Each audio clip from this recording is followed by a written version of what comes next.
It's a big night of high school sports in our community. The News 8 Highlight Zone starts now. Good evening and thanks for joining us. I'm Greg Wawrnick. And I'm Kyle Deckelbaum. The West Salem and GET girls enter the evening both undefeated in Coulee play. Yep, the Arcadia with a tough test, going on the road to face a 5-2 GET team that sits in third place in the conference. Late third quarter, tight game. GET's Kim Johnson driving the lane. Her shot goes off the back it and in. Red Hawks trail 28-25. To the fourth quarter, Arcadia moving the floor up the floor in the corner. Taylor Haynes good for three. Arcadia pushes their lead to 9. More Raiders. Michaela Sabota to Michaela Brigham on the baseline. She goes off the glass for 2. They lead 36-24. GET trying to make a run. Annalisa Lamke can't connect from down low. Johnson there with the putback. Arcadia doesn't yield. Haynes, Michaela Sabota with the outlet pass. Sabota for 2. Arcadia remains unbeaten in the Coulee. They win it 50-44. It feels really great. We knew that we had to shut down their guards and shut down Annalise, and we did a pretty good job. We came out with a win. That's for sure. Meanwhile, 6-0 West Salem hosts 0-7 Viroqua. We can't talk tonight. Oh, no. We'll join this one in the third quarter. West Salem up 16. Viroqua's Jesse Schmidt cuts into that lead, getting the rebound up the court herself for the layup. Still in the third, good defense by the Panthers. Sammy Peterson deflects the pass to J.C. Olson. Olson takes it all the way down the court for the basket. West Salem rolls in this one, 42-23, the final.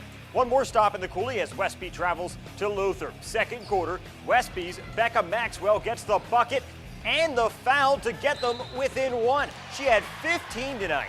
Later in the second, more Norsemen. Chelsea Olson making the move to the bucket for 2 of her 14. They're up 1. Luther trying to hold on. Allison Dovenberg gets the steal and takes it the other way to tie the game at 16. She has 12 as Luther falls 36-41. Let's head back to GET. Red Hawk boys tied for first. They host Black River Falls. Early first, GET's Carl Hoon from the top of the key. How's this for a home rim bounce? Red Hawks go up by 5. Hoon finishes with 20 points. Later on, Nick Wagner. If the defender won't come at him, he'll take the shot. Good for 3. They go up by 8. They win by 20, 62-42 the final. Logan and Onalaska have both endured some struggles this season. Yeah, but both teams are more than capable of picking up some wins and getting hot these final few weeks of the regular season. Rangers winning by 8 in their first meeting, that one back in mid-December. Pick this one up in the third. Anna's Connor Gavin to Jalen Zubich for the three-pointer. This game all tied at 23. Later in the third, more Hilltoppers. Hoser Wright, the third, makes the spin move and lays it in. They're up 3. Back comes Logan, closing minute of the third. Vince Hamilton to Chase Johnson for 3. Rangers now up 1, back and forth to the fourth. Logan's Trey Davis pulls down the rebound, puts it back. They're up 6, and they never look back. Logan wins 39-36. Aquinas travels to Sparta for the only other MVC boys game on tonight's schedule. Second half action, Blue Golds up big. Here's some great ball movement to set up Evan Savor under the basket. They lead by 28. Sparta still playing strong, loose ball. Here's senior Keegan Sullivan with the and one basket. That only gets them to 27 though. Aquinas too tough. Chris Ansius comes off the screen, drops in the floater. Blue Golds winning big tonight, 72-39. Those two schools also meeting on the girls' side. Blue Golds hosting this one. Early first quarter, Blue Golds Chelsea Ritter with the steal. She goes coast to coast, gets the hard lay-in. Aquinas keeps up the pace then. Junior Annie Matthew takes the ball from the other end of the court, and she'll take it the distance, driving for the hoop. More Blue Golds, they start the game on a 13-0 run, topped off by Morgan Miller's running jumper. Aquinas wins it 54-26. Toma trying to snap a 4-game losing streak as they host Holman to the first possession of the game. Toma's Danielle Ducklow with the inside basket. She'd have 14 on the night. T-Wolves up 2.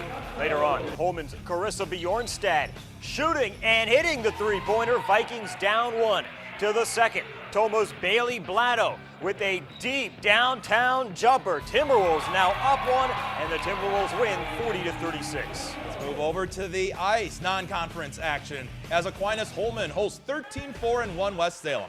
First period, West Salem jumping out to an early lead with this goal. They go on front 1-0.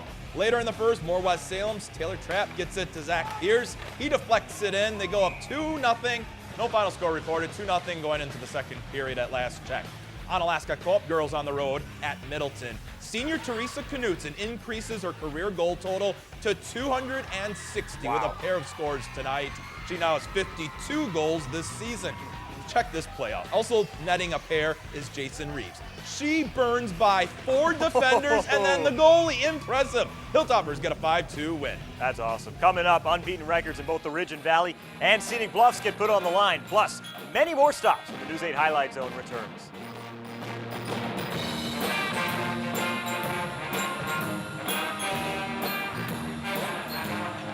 Welcome back to the News 8 Highlight Zone. The Lafarge boys keep working their way up the Division 5 rankings, now at number 5 in the state. Lafarge puts their perfect conference mark on the line tonight against Wazeeka Steuben. First quarter, it's Ryan Herkin to Tanner Heisel, and Heisel, the nice dish to Brendan Connolly. Wildcats open the game on a 10-2 run.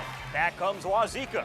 There's Hunter Heist. Remember him from our story on the girls joining the Wazeeka football team? Good basketball player, too. He has 16. Turner Crashy there, getting them within 1. But Lafarge pulls away again. Carver Phillips to Heisel. 3 more for him. Lafarge now 9-0 in the Scenic Bluffs. 62-45 over Wazeeka Steuben. And we want to quickly pass along a story we're working on. The 9-0 start for Lafarge is historic. No one better than their coach, Kevin Alderson, to make sure they understand that. After spending a decade focusing on his passion for history, he's back on the sidelines. Tune to News 8 following the Super Bowl this Sunday night. Excited for that one. Brookwood unbeaten in the Scenic Bluffs. They host Cashton. 12-7 Falcons in the first quarter, but not for long. Brookwood on the breakaway. Letitia Madrigal lays it in and one. That's the start of a big Brookwood run. Later, Brianna Nelson with a great move to the basket. Part of an 11-0 run. In the second now, Cashton ends it with this Jamie Schmitz to Betsy Schreier layup, but Brookwood goes on to get the win, 44-26. Bangor enters the night 1 game back of the Falcons. Cardinals host Waniwak Center. First quarter, strong defense to start the game for the Cards. Kristen Tenner gets the steal, passes to Bethany Kotek for the easy bucket. It's 3-0. Staying in the first, Tenner passes to Morgan Horseman. Horseman finds Tenner then for the wide open 3. It's 6-0. Near the end of the first, Bethan Martin gets the defensive rebound, finds Horseman streaking down the court. Horseman with the nice spin move in the paint for the basket. Cardinals soaring past the Wolves tonight, 43-28. The Winona Winhawk boys are riding a 7-game winning streak into tonight. And they currently sit in 3rd place in the Big Nine. Winona going for an 8th straight win, hosting Mankato East. First half, Winona's Marcus Montgomery moving the ball up the floor. He takes it to the hoop for the layup. Winhawks trail 17-13. Later in the half, Winona's Philip Apicelli passes the ball off. He gets it right back and buries a 3 from the corner. Winhawks with their first lead of the night, 22-21, and make it 8 straight for Winona. They win 48-45. Lady Winhawks also hosting Mankato East. Audrey Sharmer coming off a 34-point game, giving her 1,000 for her career. Pick this one up in the second half. Of a missed free throw, Sharmer there for the putback. That's how you get to 1,000. The Winhawks trail 38-34. Later in the half, the Winhawks, Haley Hopner from beyond the arc. Nothing but net. Winhawks down 5. Mankato East, though, wins this one 67-55. The Lady La Crescent Lancers hosting a Stewartville team with just 1 win on the season. With the score tied, La Crescent ends the first half on a 20-2 run. Wow. Jen McCalkey scores the layup off the turnover. Then La Crescent's D creating another turnover. Same result on the other end of the floor. They lead 27-9 at the half. La Crescent gets a 57-30 win. UW Lacrosse Gymnastics hosting the 33rd annual Gershon McClellan Invitational. Eagles start their night on the vault. Carrie Willett earns top honors with the 9.5. UWL leads after the first round. The success continues on the uneven bars. Elle Spitzmuller ties for a team high 9.45. Eagles winning the 3-team meet tonight with a team score of 185.925. Kind of makes you dizzy to watch, doesn't it? A one-on-one interview with Monte Ball when the Highlight Zone returns. First, more scores from tonight.